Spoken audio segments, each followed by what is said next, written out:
Do you feel like your mind is a crowded room? Do you replay the past or worry about a future that hasn't happened yet? You are not alone. Overthinking is the exhaustion of the modern mind. But the cure for this modern problem is ancient. Welcome to Seed Lantern.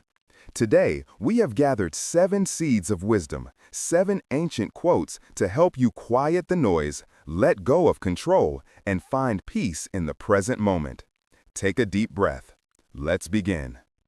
Our first quote comes from the Stoic philosopher Seneca. He said, "We suffer more often in imagination than in reality."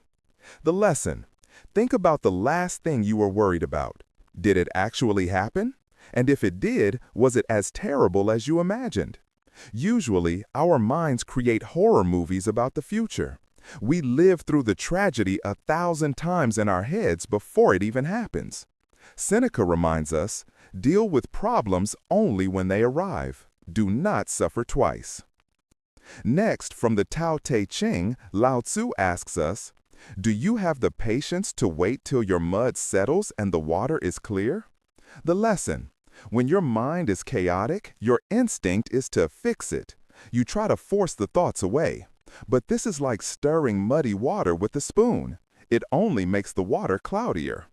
The only way to clear muddy water is to leave it alone. Stop fighting your thoughts. Just watch them. Give them time. Eventually, the dust will settle and clarity will return on its own. Next, a classic Zen proverb tells us, when walking, walk. When eating, eat. The lesson: overthinking happens when your body is in one place, but your mind is in another. You are eating breakfast, but your mind is already at work. You are walking to the car, but your mind is arguing with a friend. This splits your energy. To find peace, bring your mind back to your hands and feet. If you are drinking tea, just drink tea. Taste it. Feel the warmth. Be whole. Next, there is a Buddhist teaching about the second arrow. It says, pain is inevitable, suffering is optional. The lesson: the first arrow is the bad event. You lose your keys or someone says something rude. You cannot control this. This is pain. But the second arrow is your reaction. You get angry at yourself, you complain, you replay the insult for hours. This is suffering. You are stabbing yourself with the second arrow.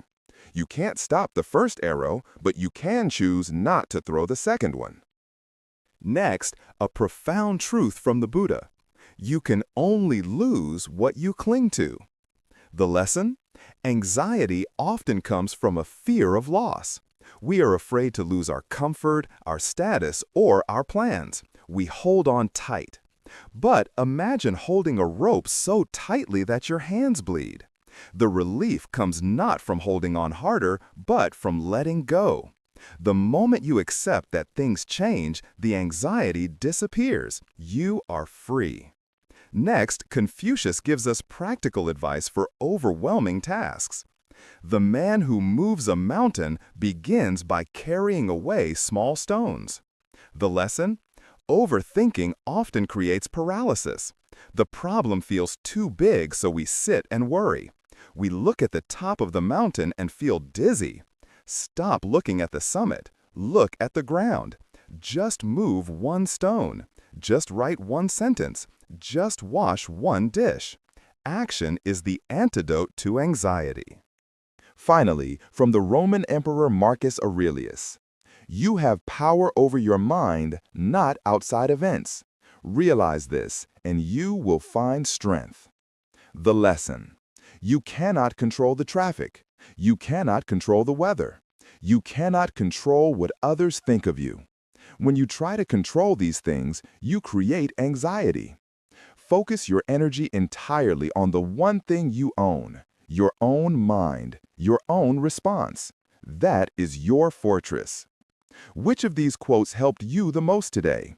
Was it the muddy water, or perhaps the second arrow? Take a moment to write your favorite one in the comments below. Writing it down helps plant the seed in your memory. Thank you for watching Seed Lantern. Remember, the water clears if you give it time. Subscribe for more wisdom, and we will see you in the next video.